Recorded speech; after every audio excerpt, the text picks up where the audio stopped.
Vous rêvez de construire votre propre maison, mais vous ne savez pas par où commencer? Quels sont les délais, les coûts, les étapes essentielles à ne pas négliger? Dans ce guide complet, nous allons voir ensemble toutes les étapes de construction d'une maison, du choix du terrain jusqu'aux finitions. Nous parlerons aussi des erreurs les plus fréquentes et je vous partagerai des conseils concrets pour économiser du temps et de l'argent. Que vous soyez futur propriétaire, passionné de construction ou simplement curieux, cette vidéo est faite pour vous. C'est parti pour un voyage au cœur d'un chantier, dans les coulisses d'un projet de vie. Construire une maison du début à la fin. La construction d'une maison ne commence pas sur un chantier, mais bien avant, sur le papier. Avant toute chose, il faut définir un projet réaliste, cohérent avec vos besoins, votre budget et la réglementation. Voici les premières étapes indispensables pour bien démarrer. 1. Choisir un terrain adapté. Le choix du terrain est stratégique. Il va conditionner tout le reste, la taille de la maison, le type de fondation, l'exposition, les raccordements. Vérifiez toujours la nature du sol, argileux, rocheux, humide. La viabilité, eau, électricité, assainissement. Le PLU. Le plan local d'urbanisme peut limiter la hauteur, les matériaux ou imposer des retraits. Pensez aussi à la proximité des services, écoles, routes, car cela impacte la qualité de vie, mais aussi la valeur du bien. 2. L'étude de faisabilité et les plans. Une fois le terrain trouvé, un architecte ou un maître d'œuvre peut faire une étude de faisabilité. Cela permet de valider le potentiel constructible et de concevoir les premiers plans. Ces documents serviront à estimer le coût global de la construction. 3. Le permis de construire. Le permis est obligatoire pour toute construction de plus de 20 m². Il faut préparer un dossier complet avec plans, photos, notices, formulaire CERFA. Le délai d'instruction est généralement de 2 mois, mais il peut varier selon les zones. Une fois le permis obtenu, vous devez l'afficher sur le terrain pendant toute la durée des travaux. 4. Le budget prévisionnel. C'est aussi le moment d'établir un budget global. Construction, taxes, frais de notaire, honoraires, imprévus. On conseille de prévoir 10 à 15% de marge pour les surprises. Conseil. N'hésitez pas à consulter un courtier en construction ou un maître d'œuvre indépendant pour éviter les pièges dès le départ. Voilà, la partie administrative est terminée. Une fois le permis obtenu et les plans validés, on passe au concret. Le chantier peut commencer. Avant toute construction, il faut préparer le terrain. C'est la phase de terrassement qui marque le début du chantier. Elle commence par le décapage de la terre végétale, c'est-à-dire le retrait des 20 à 40 premiers centimètres du sol qui sont instables et impropres à recevoir une construction. Ensuite, on passe aux fouilles. Il existe 2 méthodes principales. La fouille en rigole. On creuse des tranchées étroites pour couler les semelles filantes. La fouille en pleine masse, utilisée pour les radiers ou les zones à faible portance. Selon la nature du sol, un traitement peut être nécessaire. Pose d'un géotextile, ajout de remblais compactés, ou même stabilisation à la chaux en cas de sol argileux ou humide. Un contrôle de portance peut être réalisé à l'aide d'un pénétromètre ou par un bureau d'études géotechniques, étude G2. Après les fouilles, on installe un drainage périphérique si le terrain est en pente ou humide afin d'éviter les infiltrations d'eau. Enfin, on creuse et on pose les réseaux techniques. Eau potable. Électricité. Télécommunications. Assainissement. Tout à l'égout ou fosse septique. On parle ici de viabilisation du terrain. Si le terrain est déjà viabilisé, il suffit d'amener les gaines en attente jusqu'au futur point de branchement. Toute cette phase est encadrée par un géomètre qui garantit l'alignement du projet avec les limites cadastrales et les niveaux définis sur les plans. Une fois le terrassement terminé, les fouilles prêtes et les réseaux posés, on peut passer aux fondations. Les fondations sont l'élément structurel le plus important du bâtiment. Elles assurent la stabilité et la répartition des charges vers le sol. Leur nature dépend du type de sol, déterminé par une étude géotechnique obligatoire dans les zones à risque. On distingue plusieurs types de fondations. Semelles filantes, adaptées aux maisons sur terrain stable, radier général, dalle béton armée sur toute la surface, utilisée sur sols instables. Fondation profonde, pieux, micro-pieux, Pour les terrains non porteurs, avant de couler le béton, on installe le coffrage, puis le ferraillage selon les plans de l'ingénieur structure. Il est impératif de respecter les normes DTU, documents techniques unifiés, et d'éviter les erreurs fréquentes comme ferraillage mal positionné, hauteur de béton insuffisante, absence de cale d'enrobage. Une fois le béton coulé, on le vibre pour chasser l'air et améliorer la compacité. Le temps de séchage ou prise est d'au minimum 7 jours, mais idéalement 21 à 28 jours pour atteindre la résistance nominale. À la fin, un contrôle visuel ou par huissier peut être réalisé avant d'enchaîner sur la dalle. Une fois les fondations réalisées, on coule la dalle de compression, qui forme le sol du rez-de-chaussée. Avant cela, on met en place le hérisson drainant, une couche de gravier compacté qui assure le drainage sous la dalle. Ensuite, on installe un film polyane pour l'étanchéité, le treillis soudé pour armer le béton, les gaines techniques pour l'électricité et la plomberie. La dalle peut être pleine, coulée sur place, sur vide sanitaire avec des ourdis béton ou polystyrène, sur sous-sol, dans les maisons avec cave, le béton est tiré à la règle, puis éventuellement lissé à la taloche mécanique, hélicoptère. Après séchage, un ragréage peut être effectué si la surface n'est pas parfaitement plane. Cette dalle est la base du reste de la maison. Toute erreur ici peut entraîner des défauts dans les murs, les cloisons et les carrelages. L'élévation des murs est une phase spectaculaire. On passe du sol à une véritable structure visible. Le tracé au sol est effectué selon le plan d'exécution. On élève les murs avec des matériaux différents selon les performances recherchées. Parping, aglo, économique, résistant, peu isolant. Brique terre cuite, meilleure isolation, plus cher. Béton cellulaire, léger, bon isolant, rapide à poser. Chaque rangée est montée avec un niveau laser, des ficelles et des équerres pour garantir. Verticalité, alignement, planéité. Les linteaux sont placés au-dessus des ouvertures, portes et fenêtres pour supporter les charges supérieures. Des chaînages horizontaux et verticaux en béton armé sont indispensables pour la solidité antisismique. Une fois l'élévation finie, on coule la poutre de ceinture qui relie tous les murs entre eux. Si la maison a un étage, un plancher intermédiaire, dalle ou poutrelle ourdie, est installé avant d'élever les murs du niveau supérieur. Maintenant que les murs sont montés, il faut couvrir la maison. La toiture joue un rôle crucial. Elle protège la structure contre les intempéries, elle assure une bonne isolation thermique et elle participe à l'esthétique de l'habitation. Mais attention, il n'existe pas un seul type de toiture, tout dépend du climat, des contraintes sismiques ou cycloniques, des habitudes régionales. Et du budget? 1. Charpente en bois traditionnel, Europe, zone tempérée, c'est le type le plus répandu dans les maisons individuelles en Europe. On construit une charpente en bois, ferme, panne, chevron, souvent préfabriquée en atelier. Elle supporte une couverture en tuiles en terre cuite, tuiles béton, ardoise. Ce type de toiture permet aussi l'aménagement de combles en y ajoutant une isolation performante. 2. Dalle béton plus, couverture métallique, zone tropicale ou cyclonique. Dans les Caraïbes, en Afrique ou en Amérique latine, la toiture est souvent en dalle béton armée, pour plusieurs raisons. Résistance aux cyclones et aux tremblements de terre. Inertie thermique importante, fraîcheur. Possibilité d'y ajouter un étage plus tard. On y pose ensuite une toiture métallique légère, souvent en bac acier ou en tôle ondulée, avec une pente suffisante pour l'évacuation de l'eau. Cette structure limite la prise au vent, réduit les dégâts potentiels et s'adapte mieux aux pluies tropicales intenses. 3. Charpente métallique, plus couverture isolée.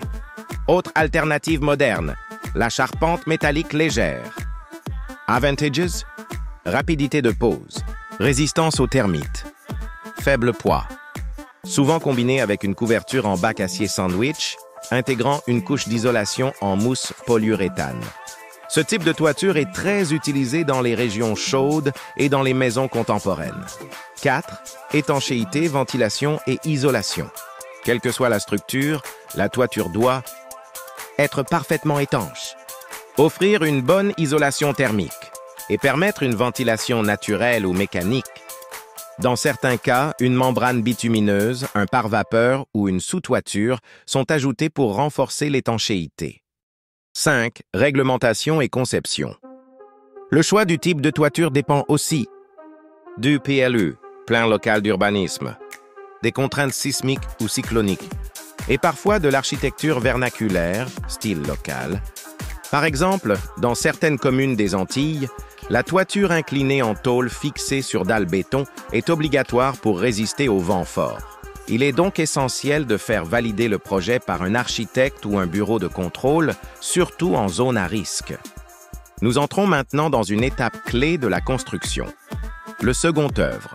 C'est ici que la maison prend forme à l'intérieur, que le confort se met en place et que chaque détail compte pour garantir la qualité et la durabilité du bâtiment. Le second œuvre regroupe tous les travaux qui viennent après le gros œuvre, mais avant les finitions. Voyons ensemble chaque étape dans l'ordre. Isolation thermique et phonique. L'isolation est un point crucial. Elle concerne à la fois les murs, les planchers et la toiture. Une bonne isolation, c'est l'assurance d'économiser sur le chauffage et la climatisation, tout en réduisant les nuisances sonores. On peut utiliser plusieurs matériaux. La laine de verre ou laine de roche. Économique, performante mais à manipuler avec précaution. Le polystyrène expansé ou extrudé, léger, efficace mais moins écologique. Les isolants naturels comme le chanvre, la ouate de cellulose ou le liège, plus cher mais excellent pour l'environnement. Astuce. Pensez à traiter les ponts thermiques, ces zones où la chaleur s'échappe facilement, car c'est souvent là que se perdent 20 à 30% des performances. Pose des fenêtres et menuiseries extérieures. Ensuite, on installe les menuiseries extérieures, portes, fenêtres, baies vitrées. Elles jouent un rôle majeur dans l'isolation et la sécurité de la maison. Il existe 3 grands types de matériaux. PVC, très bon rapport qualité-prix et facile d'entretien. Aluminium, design moderne, solide, mais moins isolant si non équipé de rupture de pont thermique. Bois, esthétique et isolant, mais demande plus d'entretien. Conseil. Choisissez des vitrages à double ou triple vitrage pour améliorer le confort thermique et acoustique. Cloisons intérieures et aménagement des espaces. Une fois l'enveloppe extérieure protégée, place aux cloisons intérieures. Elles servent à séparer les pièces, à créer des rangements ou des zones spécifiques. On utilise généralement plaques de plâtre, placo, pour la rapidité et la facilité d'installation. Cloisons en briques plâtrières pour une meilleure isolation phonique. Astuce. Prévoyez déjà les emplacements des interrupteurs, prises électriques et passages de gaines avant de fermer les cloisons. Installation électrique. L'électricité est une étape stratégique. Elle comprend le passage des câbles, la pose du tableau électrique, des prises, interrupteurs et éclairage. En France et aux États-Unis, les normes sont strictes. Aux États-Unis, par exemple, on suit le NEC, National Electrical Code. Il est fortement recommandé de confier cette partie à un professionnel qualifié. Multipliez les prises de courant, surtout dans la cuisine et les chambres. Pensez à intégrer des prises USB et des solutions domotiques si vous souhaitez une maison connectée. Installation de la plomberie. La plomberie concerne l'arrivée d'eau, l'évacuation, l'installation des sanitaires et des appareils électroménagers. Elle doit être pensée en amont pour éviter les mauvaises surprises. Les tuyaux peuvent être en cuivre, durable mais plus cher. PER, polyéthylène réticulé. Économique, facile à poser, mais moins résistant au choc. PVC pour les évacuations. Astuce. Regroupez les points d'eau pour limiter la longueur des canalisations et éviter les pertes de chaleur. Le second œuvre, c'est le squelette intérieur de votre maison. Une bonne planification et un suivi rigoureux à cette étape éviteront des coûts supplémentaires et garantiront un confort optimal sur le long terme. Après le second œuvre, place aux finitions. C'est l'étape où la maison se transforme vraiment en un lieu de vie agréable. Chaque choix que vous faites ici influencera le style, le confort et même la valeur de votre bien. Revêtement de sol et murs. Commençons par les revêtements. Pour les sols, les options sont nombreuses. Carrelage, résistant à l'eau, idéal pour cuisine et salle de bain. Parquet, chaleureux et élégant, mais demande un entretien adapté. Vinyle ou stratifié, économique et facile à poser. Pour les murs, vous pouvez opter pour peinture, infinie variété de couleurs, application rapide. Papier peint, motifs variés, idéal pour donner du caractère. Revêtements spéciaux comme la faïence dans les pièces humides. Astuce, utilisez des couleurs claires pour agrandir visuellement l'espace et économiser en éclairage. Menuiseries intérieures. Les menuiseries intérieures comprennent les portes, plinthes, placards et parfois les escaliers. Elles donnent la touche finale à chaque pièce et influencent l'acoustique. Choix possible, bois massif, solide et haut de gamme. MDF ou aggloméré. Plus abordable, facile à peindre. Vert, pour laisser passer la lumière entre les espaces. Équipement de cuisine et salle de bain. Viennent ensuite les pièces les plus techniques et utilisées au quotidien. La cuisine et la salle de bain. Pour la cuisine, choisissez un plan de travail solide. Quartz, granit, stratifié. Pensez à l'ergonomie. Triangle cuisson, lavage, stockage. Pour la salle de bain, installez une bonne ventilation pour éviter l'humidité. Optez pour des matériaux antidérapants au sol. Astuce, investissez dans la robinetterie de qualité, elle durera plus longtemps et évitera les fuites. Peinture finale et décoration. La peinture finale est la dernière étape avant l'emménagement. Privilégiez des peintures lavables dans les zones à fort passage. La décoration, quant à elle, apportera votre personnalité à l'espace. Luminaires, rideaux, cadres, plantes. Aménagements extérieurs. Enfin, n'oubliez pas l'extérieur. Terrasse, pergola ou balcon pour créer un espace de détente. Allées pavées ou en gravier pour un accès propre et fonctionnel. Jardin ou pelouse pour valoriser le terrain. Conseil. Prévoyez l'arrosage automatique si vous avez une grande surface. Les finitions, c'est l'âme de votre maison. Elles demandent un équilibre entre esthétique, confort et budget. Mieux vaut investir un peu plus dans ce que vous utilisez tous les jours plutôt que de devoir tout changer après quelques années. Construire une maison, c'est un rêve, mais c'est aussi un investissement majeur. Et entre le devis initial et la réalité, il y a souvent un écart. Voyons ensemble comment calculer un budget réaliste et éviter les pièges financiers. Répartition générale du budget. En moyenne, voici comment se répartit le budget total d'une construction. Fondation et gros œuvres, 30 à 40%. Seconde œuvre, 25 à 30%. Finition, 20 à 25%. Honoraires et frais administratifs, 5 à 10%. Aménagement extérieur, 5 à 10%. Astuce. Gardez toujours une marge de 10 à 15% pour les imprévus. Les retards, les hausses de prix ou les modifications en cours de chantier sont fréquents. Exemple de budget concret pour 100 mètres carrés. Prenons un exemple. Une maison de 100 mètres carrés en 2025. Prix moyen en autoconstruction partielle, 120 000 à 160 000 $. Prix moyen avec un constructeur clé en main, 180 000 à 220 000 $. Détails possibles. Terrassement plus fondation, 20 000 $. Murs plus charpente plus toiture, 50 000 $. Isolation plus menuiseries, 25 000 $. Électricité plus plomberie, 15 000 $. Finition plus déco, 25 000 $. Frais divers et permis, 10 000 $. Comparaison de vie initiale versus coût final. Il est très fréquent que le coût final soit 5 à 20% plus élevé que prévu. Pourquoi? Changement de matériaux en cours de chantier. Travaux supplémentaires non prévus. Retard qui augmente les frais. Conseil, faites préciser dans le contrat ce qui est inclus ou non et exigez un devis détaillé poste par poste. Ou économiser sans perdre en qualité. Vous pouvez réduire les coûts intelligemment. Autoconstruction partielle. Réalisez vous-même certaines étapes simples. Peinture, carrelage, aménagement extérieur. Achat malin. Profitez de fin de série ou promotion pour les matériaux. Optimisation des plans. Un design compact coûte moins cher qu'une maison avec beaucoup d'angles et de décrochés. Dépenses à ne pas négliger. Beaucoup oublient ces postes dans le budget. Raccordement au réseau. Eau, électricité, gaz, Internet. Taxes locales ou de raccordement. Mobilier et électroménager. Assurance habitation dès la fin des travaux. Un budget bien préparé, c'est la clé d'une construction réussie. Mieux vaut prévoir large, être transparent avec vos artisans et garder une marge pour l'inattendu. Ainsi, vous pourrez profiter pleinement de votre maison sans dette imprévue. Construire une maison, ce n'est pas seulement suivre un plan, c'est aussi éviter les pièges. Dans cette étape, on va voir les erreurs les plus courantes, leurs conséquences et comment les éviter. Mauvaise préparation en amont. La plupart des gros problèmes commencent avant même le premier coup de pelle. Erreurs fréquentes.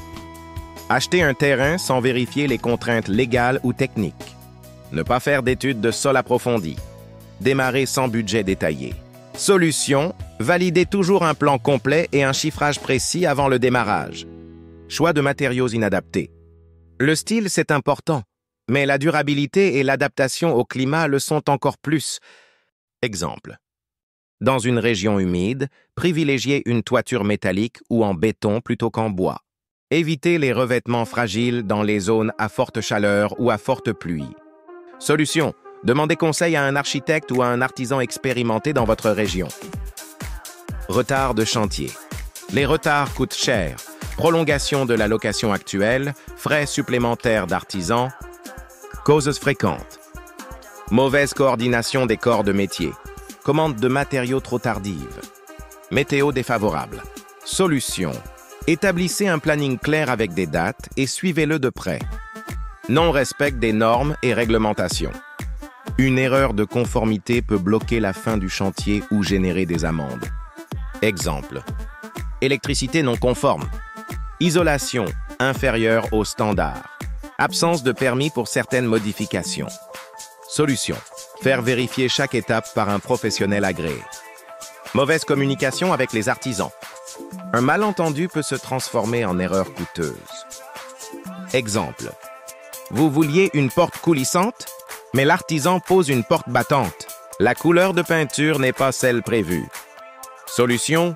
Tout valider par écrit et illustré avec des photos ou croquis. Chaque erreur évitée, c'est du temps et de l'argent économisé. Préparer, vérifier et communiquer sont les 3 clés pour éviter que votre rêve ne se transforme en cauchemar. Et voilà. Nous avons parcouru ensemble toutes les étapes pour construire une maison du début à la fin. De la préparation et des démarches administratives, aux grosses œuvres, aux secondes œuvres, aux finitions, en passant par la gestion des coûts et surtout les erreurs à éviter. Rappel des points clés. Retenez que une bonne préparation est la fondation de tout projet réussi. Le choix des matériaux doit être adapté au climat et à votre budget. La coordination des artisans et le respect des délais sont essentiels pour éviter les surcoûts. La conformité aux normes vous évitera des blocages et des sanctions. La communication claire est votre meilleur allié pour éviter les mauvaises surprises. Conseils pratiques pour réussir son projet. Pour que votre chantier se déroule sans accroc, travaillez avec des professionnels qualifiés et vérifiez leurs références. Demandez toujours plusieurs devis avant de vous engager. Prévoyez une marge budgétaire de 10 à 15% pour les imprévus. Suivez l'avancement du chantier régulièrement, sur place si possible. Gardez un dossier complet de tous les documents, plans, factures et contrats. Construire sa maison est un grand défi, mais aussi une aventure extraordinaire. C'est l'occasion de créer un espace qui vous ressemble et qui répond à vos besoins. Avec la bonne préparation, les bons partenaires et une gestion rigoureuse, votre projet peut devenir une réalité plus vite et plus sereinement que vous ne l'imaginez. Merci d'avoir suivi cette vidéo. Si vous l'avez trouvée utile, n'oubliez pas de liker, vous abonner et activer la cloche pour ne rien manquer des prochains guides. Et surtout, bon chantier!